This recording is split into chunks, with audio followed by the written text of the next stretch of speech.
Biz o çuxura görə sağa keçmək istəyəcəyik avtomatik olaraq.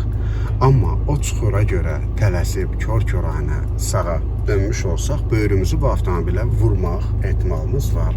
Ona görə də bu raşot məsələsi ki var, hesablama. Buna diqqət etməliyik.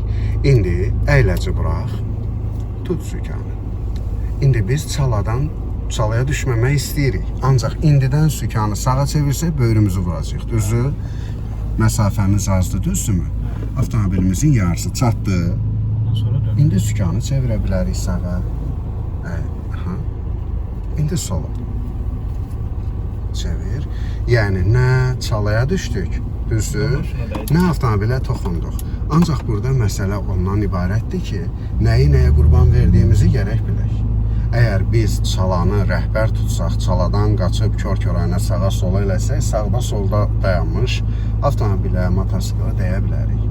Öncəliyimiz çuxur deyil, sağda olan, solda olan maneələrdir.